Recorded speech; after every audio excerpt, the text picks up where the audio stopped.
Hey everyone. Astral Chain is a game that's been on my radar to play for the longest of times, and I finally got a chance to sit down with it and complete it. In today's video, I'd like to share with you my experience of the game and my recommendation on whether you should play it or not.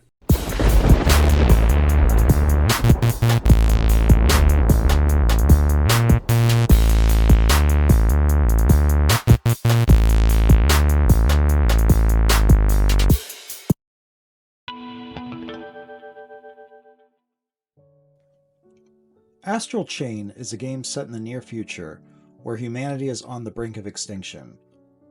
The world is under attack by life forms called chimeras, who live in an alternate dimension called the Astral Plane. The chimeras destroy everything in sight and drag humans into the Astral Plane via gates and corrupt humans with red matter to turn them into chimeras. The remnants of humanity have retreated to an artificial island called the Ark, and set up a special division within the police force called the Neuron Task Force. The members of Neuron are unique in that they are able to control chimeras by enslaving them and tethering them to officers of the Neuron Task Force.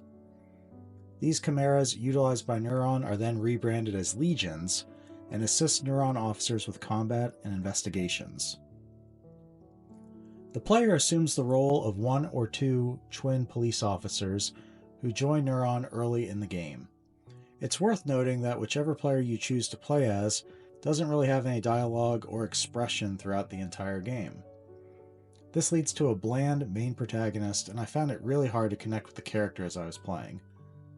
That and the fact that I've never chained anyone or anything to myself against their will to assist with my daily tasks.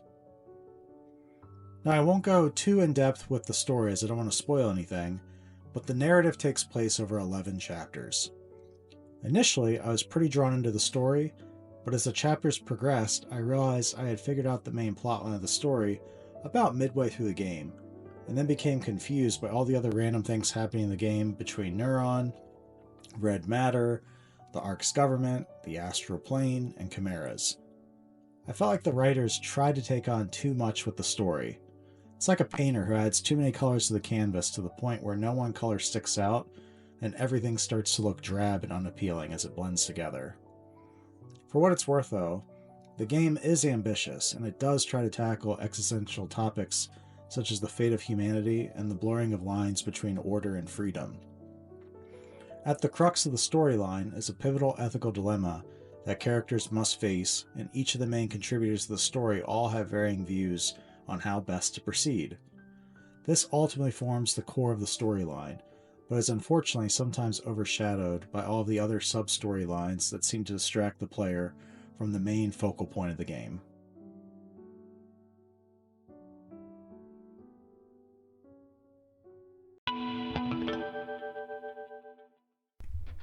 At its core, Astral Chain is an engaging hack-and-slash style game, much like Devil May Cry or Bayonetta, and it is well designed.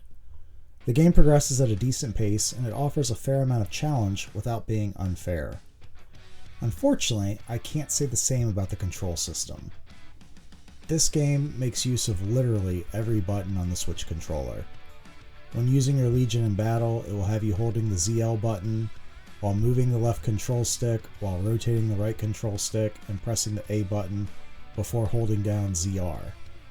It's like trying to use one hand to hold a dog leash, while that hand is also trying to hold a piping hot cup of coffee, while your other hand is trying to hold your cell phone to your ear, then nestle against your shoulder to free your hand up to reach into your pocket to dig for your keys, all the while trying to control the dog in the leash and prevent from chasing after a squirrel or running after another dog who is also close by on the sidewalk. It honestly gets to be too much, and it really detracts from the game for someone like me. It became so annoying that when the game ended, there was the ability to go into a bonus 12th chapter, and I honestly didn't even care to do it since I had already completed the main storyline and wanted to get as far removed from this style of gameplay as possible. Additionally, in just about every chapter, you have to enter a gate and go into the Astral Plane. Every point of entry occurs at different locations on the world map, yet there is nothing distinct about any of those experiences within the Astral Plane. They all feel grossly the same and are characterized by this hue of red matter floating all over the place, which honestly just feels like I was playing Nintendo's Virtual Boy console, but with more modern graphics. There are also parts of the game where you have to call upon a second set of eyes called Iris, almost like a high-end pair of Google or Meta smart glasses, which help you see various things in the world related to clues in your mission.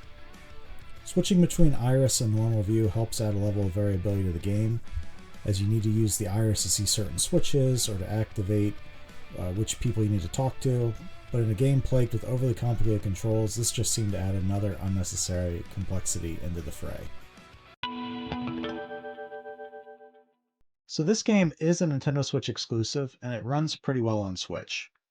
I know some games struggle to keep pace on the Switch's limited hardware, but I had no problem running this game at a respectable frame rate, and the game did not have any glitches or bugs that I experienced during my playthrough. Visually, the game uses a lot of contrasting colors such as blue and red, and there are several parts of the game where this is aesthetically pleasing on the eye. It definitely supports the overall tone and vibe of the game, even if the fuzzy red screens on the Astral Plane invoke Virtual Boy vibes. The portions of the game that take place in the Ark are both believable and immersive, as you'll find yourself running around talking to people, investigating clues, and fighting Chimera trying to break through. The sound within the game supports the feel of each level, and some of the songs used for action sequences or boss battles are pretty energetic and help pump you up as the player.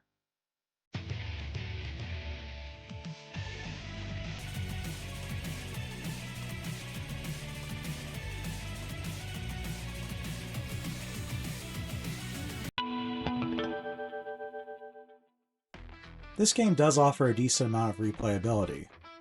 Once you complete the game, you have the option of playing through the game again in hard mode, or you can go and try and get 100% completion rates on challenges. I've also heard that once you master all the various nuances of controlling your legions, you can easily dump 100 to 200 hours into this game. But I'll be honest, after finishing the game I had zero interest in going back in and replaying it. I replayed it a little bit just to capture the game footage for this video, but there was no way I was going to go back in to try and master the combat system that I wasn't at all a fan of. Maybe it varies based on your unique personality as a gamer. For instance, if you strive to 100% complete everything in your games regardless of how mundane the completionist route may feel, then have at it. Or if you only own a handful of games and really want to maximize your time with each one, then perhaps you'd like to immerse yourself in more playthroughs of this game.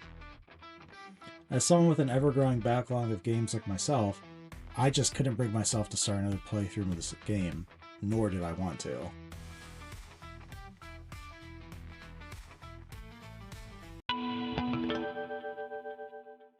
So what are my final thoughts on this game?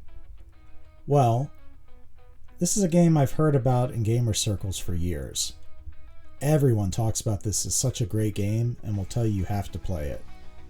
To be clear, this game has many great elements going for it. It has an interesting premise, unique gameplay, hack and slash vibes, and a great soundtrack. But it also has many not so great elements, such as forgettable and unrelatable characters, and an overly complicated combat system. For me, those last two items really pulled down my overall experience of the game. With so many options of games to play out there, all competing for my finite amount of free time, the video games I tend to think most fondly upon are the ones where I form some sort of connection with the story or characters, or just have such an amazingly fun time with the gameplay. Unfortunately, this game provided neither for me. Now, am I being hard on this game? Maybe. I mean, after all, this game has been spoken of so highly for years, it likely raised my overall expectations for the game before I even played it. And don't get me wrong, Astral Chain is a good game with a lot to offer. It's just not my type of game. It's not one that I will look back on in 20 years and speak fondly of and recommend to people like I do other games. And for that, I rate this game a 7 out of 10. Do you agree or disagree? Be sure to let me know in the comments. And as always, thanks for watching. Catch you next time.